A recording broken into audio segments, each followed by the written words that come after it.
নমস্কার। আমরা যেমন গ্রামে গ্রামে গিয়ে পৌঁছে আপনাদের যেমন গ্রামীণ পুজোগুলোকে দেখাই, আজকে কিন্তু সেই আবার একটি গ্রামে পৌঁছানো, কিন্তু এটা গ্রাম বললে ভুল হবে, শহর লাগোয়া, অর্থাৎ কাকদ্বীপের শহর লাগোয়া কাকদ্বীপ বিদ্যানগর। অর্থাৎ এখানে কাকদ্বীপ রবীন্দ্র সংঘ এবং বিদ্যানগর গ্রামবাসীরা তারা কিন্তু একটা পুজোর আয়োজন করেছে। তাদের প্রতি বছরের বাৎসরিক পুজোটা যেটা হয়, সেই পুজোটা কিন্তু আজকে সরাসরি আপনাদের দেখাবো। যারা দর্শক দেখছেন, আমরা যেহেতু গ্রামে গঞ্জে পৌঁছে গিয়ে যেমন খবর দেখাই, তার পাশাপাশি তাদের পুজো, তাদের সাংস্কৃতিক অনুষ্ঠান, তাদের খেলাধুলো সে যেমন তুলে ধরি, তার পাশাপাশি আজকের আপনাদের এই গ্রামীণ পুজো অর্থাৎ একটু শহরতলি পুজো। আমরা গতকাল দেখিয়েছিলাম একটা গ্রামীণ পুজো, আজকের একটু শহরতলি পুজো কেমন হয়, এখানকার মানুষজন তারা কিভাবে আনন্দ করেন। আর একে তো কালবৈশাখী, সেই কালবৈশাখীকে উপেক্ষা করে তাদের পুজো কিন্তু তাদের রীতিনীতি মেনেই হয়। তবে চলুন আমরা একটু মাকে দর্শন করাই। যিনি আমার ক্যামেরা ধরে আছেন ওনাকে বলবো একটু ভেতরে আসতে। পুজো কিন্তু শুরু হয়েছে। যে এই হচ্ছে এখানকার মা শীতলা বিশালক্ষী মা, আর সেই শীতলা বিশালক্ষী মায়ের পুজো অর্থাৎ এটা বাৎসরিক পুজো হবে। মাকে একটু দর্শন করিয়ে দিই কাছাকাছি। আপনারা যারা দেখছেন, দর্শক যারা দেখছেন, বুঝতেই পারছেন যে এই হচ্ছে মা, এখানকার শীতলা মা। শীতলা মা দেখতে পাচ্ছেন, শীতলা মা। আর এদিকে রয়েছে বিশালক্ষী মাতা, অর্থাৎ এদিকে দেখতে পাচ্ছেন বিশালক্ষী মা, এই যে বিশালক্ষী মা। আর এদিকে পুজো কিন্তু শুরু হয়েছে, দেখেছেন পুজো শুরু হয়েছে। গ্রামবাসী যারা রয়েছে তারা কিন্তু পুজো শুরু করে দিয়েছে, যারা ব্রতী রয়েছে তাদের এই পুজোটা শুরু হয়েছে। এবার পুজো তো শুরু হয়েছে, ডালা দেওয়া হয়েছে, দেখুন ডালাগুলো দেখা, ডালা শুরু হয়েছে। এইবার প্রশ্ন হচ্ছে এই জায়গায় পুজো কত বছর ধরে হয়ে আসছে, প্রাচীনতম পুজো কিনা সেটা তো অবশ্যই দেখাবো। তার পাশাপাশি দেখাই এখানে রক্ষাকালীর পুজো হয়, তার পাশাপাশি এখানে মঙ্গলেশ্বর হতে যেটা বাবা ভোলেনাথের একটা দেখতে পাচ্ছেন, চলে আসতে বলবো। এই বাবা ভোলেনাথের অলৌকিক শক্তি এখানে কিন্তু এই যে চৈত্র মাস, অর্থাৎ সবাই জানেন এই চৈত্র মাস মানেই কিন্তু বাবার একটা জায়গায় পুজো হবে, সেটা বিভিন্ন জায়গায় হয় চৈত্রের পুজো। তো এখানে বাবা ভোলেনাথ, তার পাশাপাশি বাবা ভোলেনাথের একটি ছবি দেখাতে বলবো। দেখেছেন, দেখতে পাচ্ছেন দর্শকরা, যেহেতু সরাসরি দেখছেন এই চৈত্র মাসে বাবা ভোলেনাথের কি কৃপা। এই যে লিঙ্গ, শিবলিঙ্গ যেটা রয়েছে এখানে, নন্দী শিবলিঙ্গ, অর্থাৎ এই যে মন্দিরটাকে যেভাবে এখানকার গ্রামবাসীরা সাজিয়েছেন সেটা তো নিশ্চয়ই দেখার মতন। তাদের কর্মকর্তা রয়েছে, তাদের কর্মকর্তাকে একটু এইদিকে চলে আসতে বলবো, কারণ এখানে একটু দেখাতে বলবো এই যে তাদের যে পুজোটা। এদিকটা দেখুন, এদিকটা দেখান, এই একটা ব্যানার লাগানো আছে, শ্রী শ্রী শীতলা মাতা ও বিশালক্ষী মাতা এবং বাবা মঙ্গলেশ্বর অর্থাৎ শিবালয় সহ রক্ষাকালী মাতার বাৎসরিক গ্রাম পুজো আয়োজনে কাকদ্বীপ রবীন্দ্র সংঘ, কাকদ্বীপ বিদ্যানগর গ্রামবাসী মিত্র।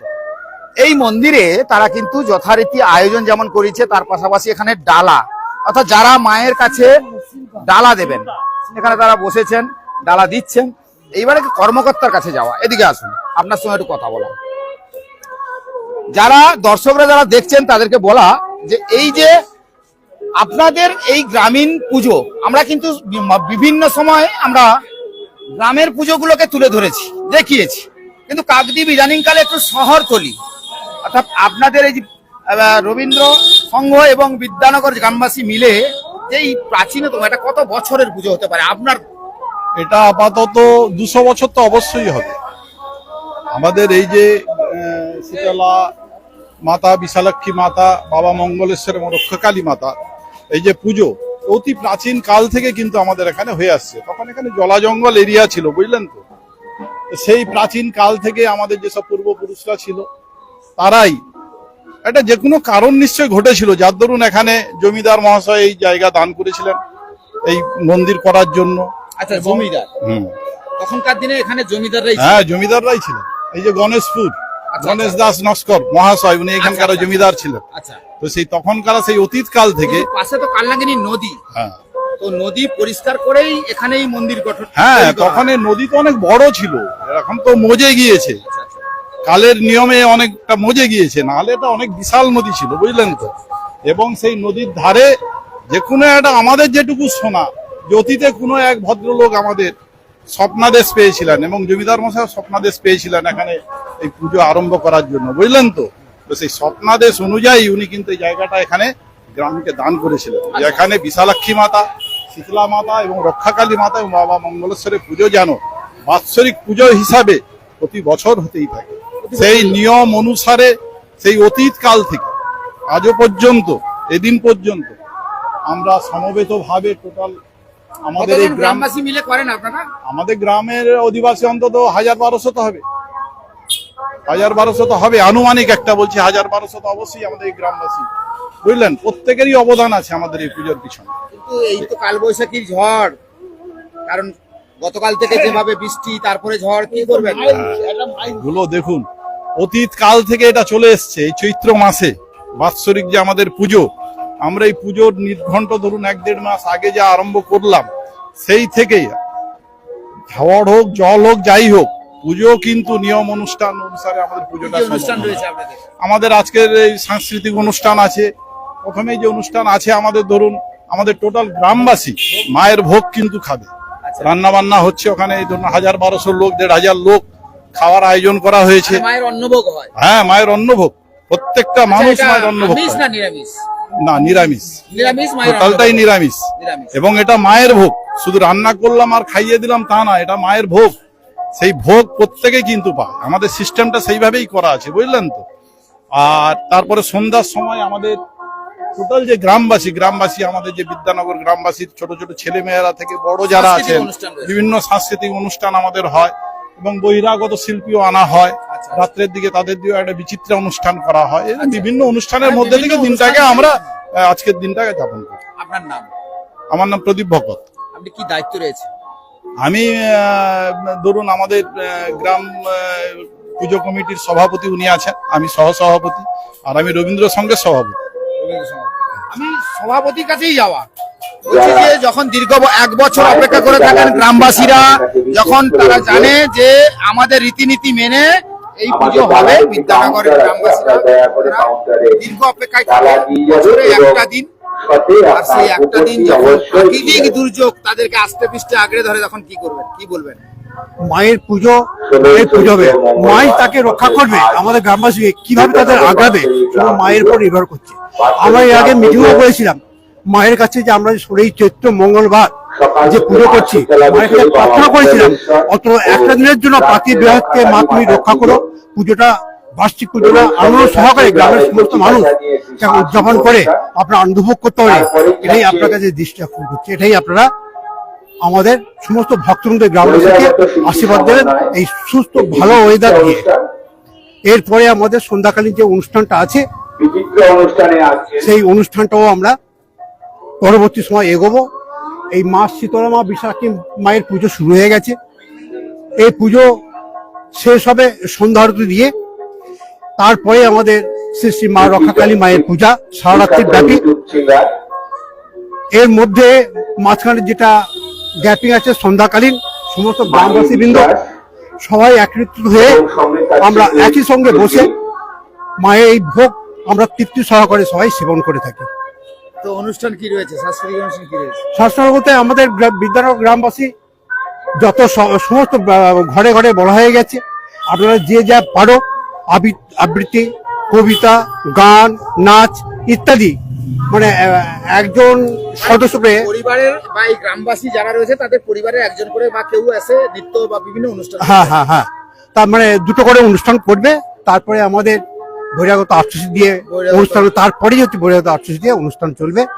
ওটা রাত্রি আপাতত 12টা পর্যন্ত। সবই মায়ের ইচ্ছে, সবই মায়ের ইচ্ছে, মায়ের ইচ্ছাতে, মায়ের ভক্তিতে, ভক্তদের ভক্তিতে। মা আশা করছি আজকে সকাল থেকে যা ওয়েদার ছিল কাল থেকে, আশা করি আমরা মায়ের আশীর্বাদে ভালো থাকবো, ভালো হচ্ছে। আশা করি আজকের দিন মতো মা আমাদের সবাইকে এই আনন্দ উপভোগ করার সুযোগটা দেবেন। আপনার নাম? ও সন্তোষ কুমার। কি দায়িত্ব রয়েছেন? আমি সভাপতি আর এই বিদ্যানগর গ্রামের সদস্য, মেম্বার। তো অর্থাৎ বুঝতেই পারছেন, রীতিনীতি মেনেই কিন্তু এই গ্রামের পুজোগুলো তারা করে আসছে এখনো পর্যন্ত। তাদের যেহেতু সেই কালবৈশাখীর যে ঝড়ের যে একটা ভ্রুকুটি, যেটাকে নিয়ে ভয় পাচ্ছিলেন, কিন্তু ইতিমধ্যে দেখতেই পাচ্ছি রোদ কিন্তু ধীরে ধীরে অর্থাৎ সূর্য দেবতার জাগরণ হচ্ছে। অর্থাৎ সূর্য পুজো যে শেষ হবে, আগামী পুজোর আগামী বছরের যে পুজো তার প্রস্তুতি আমাদের মনের মধ্যে এমনি আরো আগতির আগ্রহে আমরা অপেক্ষা করি যে কখন আবার আসবে, আমরা সেই গ্রাম পুজো নিয়ে নিজেরা মেতে তুলব। মানে একটা বছর অপেক্ষা করে থাকেন যে আবার সেই আসতে বছর হ্যাঁ, গ্রাম হ্যাঁ, পুজো অবশ্যই। আসবে, আনন্দ করবো গ্রামবাসীরা মিলে এবং সেই অনুষ্ঠান একসঙ্গে খাওয়া দাওয়া বিভিন্ন আচার অনুষ্ঠানের মধ্যে দিয়ে দিনটা আমরা কাটাতে খুবই ভালোবাসি, খুব অধীর আগ্রহ থাকে আমার। আচ্ছা, ঘটোত্তোলন হয়ে গেছে? হ্যাঁ, ঘটনা হয়ে গেছে, ঘটোত্তোলনের পরে এবং কি পুজো শুরু হয়ে গেছে? আরম্ভ হয়ে গেছে। এখনো তো গ্রামের বেশ কিছু জনকে দেখতে পাচ্ছি আসছে যাচ্ছে, তার মানে কি এরপরে কি একটা আরো ভিড় জমে যাবে, আর পরপর ভিড় জমবে, পরে জমে যাবে? আরো জমে যাবে। দর্শকরা দেখছে, দর্শকদেরকে কি বলবেন? দর্শক কি সবই যা পাড়ার লোক, সবই পাড়ার লোক। দর্শক দেখছে, ও কি আচ্ছা, বলবেন? লাইভ টেলিকাস্ট, লাইভ টেলিকাস্ট সকলকে আমন্ত্রণ জানাচ্ছি আমাদের পূজায় দর্শন করে। পৃথিবীর মানুষ দেখছে, সবাইকে আমন্ত্রণ করছে। হ্যাঁ, সকলকে আমন্ত্রণ। হ্যাঁ, হ্যাঁ, যে যার সম্ভব সে আসবে। খাওয়ার ব্যবস্থা আছে, অনুষ্ঠান আছে, মায়ের প্রসাদ এটা না বলো, আমরা সকলে পাই। মানে আপনি যে তো দুর্বাসা মুনির কথা বলে দিলেন, গল্প করে দিলেন যে বাবা একটা ভাত পড়ে আছে, হ্যাঁ, হ্যাঁ, তারপরে যখন দেখলো যে এত দেওয়ার মতো এত মুনি ঋষিরা এসে গেছে, কি খাওয়াবো, তো গিয়ে যখন দেখেন একটা ভাত, সেই ভাত আর শেষ হয় না। শেষ আর হয়। মানে এই মায়ের আশীর্বাদ, মায়ের আশীর্বাদ সত্যি সে ভাত শেষ হয়। আপনার কত নাম? মানুষই খায়। অজয় ভকত, আপনি এই গ্রামবাসী? হ্যাঁ, গ্রাম। তো আমরা একদিক দিয়ে দেখতে গেলে এখানকার গ্রামের মানুষদের সত্যি একটা উৎসাহ উদ্দীপনা থাকে, বছরে একটা দিন তাদের গ্রামীণ পুজোগুলো হয়, আর গ্রামীণ পুজোটা হয় কাকদ্বীপ রবীন্দ্র সংঘ এবং বিদ্যানগর গ্রামবাসীদের উদ্যোগে, এবং তাদের বিভিন্ন সাংস্কৃতিক অনুষ্ঠান যেমন থাকে, আমরা গ্রামে গঞ্জে গিয়ে দেখিয়েছি আপনাদের সেই ভিডিওগুলো, যেগুলো গ্রাম পুজো তাদের কোথাও বিন্দু আসেনি, তাদেরও শীতলা বিশালক্ষী পুজো হয়, তাদেরও যেমন অনুষ্ঠান হয়। এক্ষেত্রে কিন্তু এই যে কাকদ্বীপের শহরতলি, কাকদ্বীপের যে শহর এলাকা বিদ্যানগর, সেখানেও কিন্তু তারা কোনো অংশে কম নয়, কিন্তু তাদের বাৎসরিক পুজোগুলো যেভাবে হয় সেভাবেই তারা তুলে ধরলেন আমাদের কাছে। তাদের সঙ্গে এতক্ষণ কথা হলো। আরেকবার বলবো, যারা একটু মাকে দর্শন করে দিতে, কেন মা যখন সবার কাছে, মার কৃপা হলে সবকিছু পাওয়া যায়, অর্থাৎ মাই রক্ষা করবে এই ধরিত্রী ধরাধামকে, কারণ মাই পারে। যখন ঠাকুর মশাই মন্ত্র করছেন, আমি তো ডিস্টার্ব করে দিচ্ছি, একটু দেখান। এই হচ্ছে মা শীতলা, এই সাইডে শীতলা রয়েছে, মানে অর্থাৎ শীতলা মা। এই শীতলা মায়ের ইতিহাস আপনারা কম বেশি করে সবাই তো জানেন। তার সঙ্গে বিশালক্ষী মায়ের, তো বিশালক্ষী মা দেবী দুর্গা রূপে পূজিত হন। আর এর সঙ্গে ডালা এসে গেছে, একটু কথা বলে নি। ডালাটা যখন নিয়ে এসছে অবশ্যই একটু কথা বলা দরকার, কারণ ডালা দেওয়ার পরেই যারা দর্শক যারা দেখছেন, সরাসরি দেখছেন, আমি আপনাদেরকে বলবো এখানে মায়েরাও কিন্তু সেই সারা বছরে একটা দিন অপেক্ষা করে থাকে, কখন মায়ের বাৎসরিক শীতলা বিশালক্ষীর সঙ্গে মা রক্ষাকালীর পুজো হবে। সেই অপেক্ষায় তারা দিন গণে, কিন্তু আজকে তাদের রীতি মেনেই কিন্তু তাদের পুজো। আর কালবৈশাখী ঝড় যতই হোক না কেন, সেই উপেক্ষা করে কিন্তু তাদের পুজো এবং তাদের অনুষ্ঠান কিন্তু হবে। আর তার পাশাপাশি এখানে আরো কমিটির যারা দায়িত্ব রয়েছে, না কথা বললে নয়, কারণ কমিটির অনেকেই রয়েছে, তাদের সঙ্গে একটু কথা বলা, যেহেতু সরাসরি দর্শকরা দেখছে। মাইক হাতে কমিটির একজন অন্যতম, তিনি কিন্তু এই জায়গায় জাঁকজমক করে যে পুজোটা হচ্ছে, প্রাকৃতিক দুর্যোগ গতকাল থেকে হচ্ছিল। বিদ্যানগরের বাৎসরিক গ্রাম পুজো একটা ডেট ফিক্স থাকে, সেই ডেটেই আমাদের পুজো করতে হয়। সে জায়গায় দাঁড়িয়ে যদি প্রাকৃতিক দুর্যোগ থাকে, আমরা কিছু করতে পারবো না। আমরা মায়ের কাছে কামনা করব যাতে আমাদের এই অনুষ্ঠান, মায়ের বর্ণভোগ প্লাস ফাংশন, যাতে আমরা সুষ্ঠুভাবে করতে পারি, সেটাই মায়ের কাছে আবদার, আমাদের আপত্তি। মা আমাদের কথা রাখবেন, এটুকু ভরসা রেখেই এত বড় যজ্ঞ আমরা চালিয়ে যাচ্ছি। আপনার কথা রাখেনি? মা আমার প্রত্যেক কথাই রাখে, আমার গ্রামের কথা রাখে। আমার গ্রামবাসীর গুরুজন যারা এই মন্দির প্রতিষ্ঠাতা করেছেন, সবাই হয়তো আমাদের মধ্যে আজকে নেই, কিন্তু তাদের আত্মার চির শান্তি কামনা আমরা করি। এবং যারা আমাদের সঙ্গে রয়েছেন সিনিয়র সিটিজেনরা, তাদের আশীর্বাদ, মহান আশীর্বাদ, আশা করি আমাদের অনুষ্ঠানে কোনো রকম বাধা হবে না। কি কি বহিরাগত শিল্পী কে কে রয়েছে? বহিরাগল্প শিল্পী রয়েছেন আপনার মাহি বিশ্বাস, আর আপনার পায়েল চক্রবর্তী, আর নামটা ভুলে যাচ্ছে এই মুহূর্তে আমাদের। আচ্ছা, তারা কি অনুষ্ঠান করে? গান করে না নাচ করে? গান, টোটালি হিন্দি বাংলা। আজ থেকে শুরু হবে? আজ থেকে শুরু হবে। আমাদের একদিনের অনুষ্ঠান, একদিনের অনুষ্ঠান। তো সব মিলিয়ে মোটামুটি অনুষ্ঠানটা সেইভাবে জেগে ওঠে। তা গ্রামবাসীরা খুব আনন্দ করে? খুবই আনন্দ করে। হাড়ি বন্ধক এখানে নিমন্ত্রণ, এবং হাড়ি বন্ধক নিমন্ত্রণ, এবং আপনার বাড়িতে যদি কোনো অতিথি আসে তারও জন্য বিদ্যানগর পুজো কমিটি তারও খাওয়া দাওয়ার ব্যবস্থা করেছে। আপনার নাম? আমার নাম খোকন সাহা, আমি এই পুজো কমিটির একজন সদস্য। খোকন বাবুর কথাতে বোঝা গেল কি জানেন, এখনো মানুষের সেই মন মানসিকতা রয়েছে যে আমরা যে মায়ের অন্নভোগ যেটা, এটা একটু দেখান, একটু দেখান, একটু দেখান, ঘুরে ঘুরে দেখান। এই যে জ্বালা নিয়ে এসে দেখান, দেখান ওদিকে। অর্থাৎ মায়ের পুজো যেভাবে হচ্ছে হচ্ছে এবং দেখে বুঝতে পারছেন যে প্রাকৃতিক দুর্যোগ যতই আসুক না কেন, কালবৈশাখীর তাণ্ডব যতই হোক না কেন, সেই গ্রাম বাংলার পুজোকে মায়ের আশীর্বাদ থাকলে আর আটকাতে পারবে না। বুঝতেই পারছেন এখানে কি রীতিনীতি রয়েছে, দেখে বুঝতে পারছেন যে এখানে যেভাবে মায়ের পুজো হচ্ছে দেখে বুঝতে পারছেন। আমি সরাসরি দেখাচ্ছি, সেইভাবে আপনারা সরাসরি দেখছেন। আপনি কোন জায়গা থেকে দেখছেন, আপনার এলাকায় পুজো কেমন হয়, গ্রামীণ পুজোগুলো অবশ্যই আমাদের কমেন্ট করে জানাবেন। আমরা চেষ্টা করব যদি আপনার এলাকায় গিয়ে আপনাদের এইভাবে ভিডিও করে খবর করে দেখাতে পারি। তবে এখানকার পুজোটা আপাতত আপনাদের দেখালাম, তো এটা কেমন লাগলো অবশ্যই লাইক করে শেয়ার করে আমাদেরকে জানাবেন। আর আমাদের চিন্তা ভাবনা গ্রামীণ কৃষি শিল্প সমাচার পেজে যারা দীর্ঘদিন আমাদের সঙ্গে জড়িয়ে রয়েছে, আমরা বারবার বলেছি যে গ্রামীণ কৃষি শিল্প সমাচার কিন্তু একা চলতে পারে না। যদি আপনারা আমাদেরকে না ভালোবাসতেন আর যদি আপনারা আমাদের সঙ্গে না থাকতেন, তাহলে হয়তো আমাদের আগামী দিনে চলার পথটা এইভাবেই থাকতো, যে চলার পথে আমরা চলতে পারতাম না। আপনাদের ভালোবাসা আমাদের আগামী দিনে চলার পথে ঠিক করে দেয়। এই হিসাবে আমরা গ্রাম বাংলার এবং শহরতলি বিভিন্ন রকমের যে অনুষ্ঠানগুলো থেকে শুরু করে একাধিক রাজনীতি, একাধিক খেলা, একাধিক যেখানে যায় যা হয় আমরা চেষ্টা করি তুলে ধরার। তো আজকের এবং বাবা মঙ্গলেশ্বর শিবালয়ের মহাকালী মাতার যে বাৎসরিক পুজোটাও কিন্তু আজকে তুলে ধরলাম। সবাইকে বলবো এইরকম ভিডিও নিশ্চয়ই চোখ রাখার জন্য, দেখার জন্য আমাদের গ্রামীণ কৃষি শিল্প সমাচার পেজে আপনারা রয়েছেন। যেমন বলবেন, এটাই বলতে চাই, আপনি কোত্থেকে এসেছেন? গ্রামীণ কৃষি শিল্প নাকি? গ্রামীণ কৃষি শিল্প গ্রামীণ কৃষি শিল্প সংস্কৃতি থেকে আপনি যে এসছেন, সমাচার থেকে আপনি যে এসছেন, আমাদের বিদ্যানগরের সমস্ত গ্রামবাসীদের পক্ষ থেকে আপনাকে অসংখ্য ধন্যবাদ জানাই। এবং সেই সঙ্গে এটাও জানাই আজকের অতি অবশ্যই আপনার সঙ্গী সাথে সবাইকে নিয়ে আসবেন, মায়ের ভোগ একটু খেয়ে যাবেন। না, এটা আপনাদের আন্তরিকতা, আমাদের আন্তরিকতার সঙ্গেও আপনাকেও বলি যে আমরা গ্রামীণ কৃষি শিল্প সমাচার পেজে এই কারণেই গ্রামে গঞ্জে শহরতলি পৌঁছে যাই, কারণ গ্রামের মানুষের আজ তারা কেমন থাকে, শহরের মানুষ কেমন থাকে, শহরতলির মানুষ কেমন থাকে, তাদের যে অনুষ্ঠান, তাদের যে সংস্কৃতি, তাদের যে কৃষ্টি, তাদের যে রীতি, তাদের যে নীতি এবং তারা কিভাবে আজকের উদযাপন করে মানুষ অনেকেই হয়তো জানেন না। সেক্ষেত্রে আমরা সরাসরি লাইভটা এই কারণেই দেখাই যেখানে মানুষ তারা জানতে পারে, যারা আমাদের অডিয়েন্স রয়েছে, যারা আমাদের দর্শক রয়েছে, তারা জানতে পারে যে ওই যে গ্রামে একটা পুজো হচ্ছিল, তাদের কিন্তু একটা আচরণ ছিল আলাদা, তাদের অন্নভোগের ব্যবস্থা, তাদের মায়ের পুজো, তাদের যে বিধি নীতি, সেগুলো কিন্তু আলাদা আলাদা ভাবে, যে বিভিন্ন জায়গায় কিন্তু বিভিন্ন ভাবেই হয়। তো সেক্ষেত্রে রামকৃষ্ণদেবের একটা কথা রয়েছে না, যত মত তত পথ।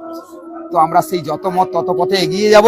আর সবাইকে বলবো মা শীতলা বিশালক্ষী মায়ের পুজোগুলো ভালো করে কাটুক, আর প্রাকৃতিক দুর্যোগ যেন কালবৈশাখী এইভাবে যেন না করে এই পুজো ভণ্ড করে দেয়। মায়ের কাছে সেই প্রার্থনা করবো, মাগো সবাইকে ভালো রেখো, সবার জন্য কিছু করো মা, তুমি তো মা অন্তর্যামী, মঙ্গলময়ী, যার জন্য গ্রামবাসীরা বছরে অপেক্ষা করে থাকে। আপনার সেবা করার সুযোগটাও আপনাকে করে দিতে হয়, আপনার সুযোগটা তারা করছে, সেই সুযোগে যেন বঞ্চিত কেউ না হয়।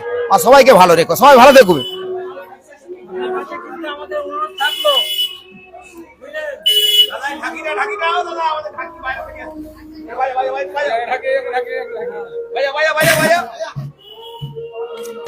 খুদে ডাকি দেখো।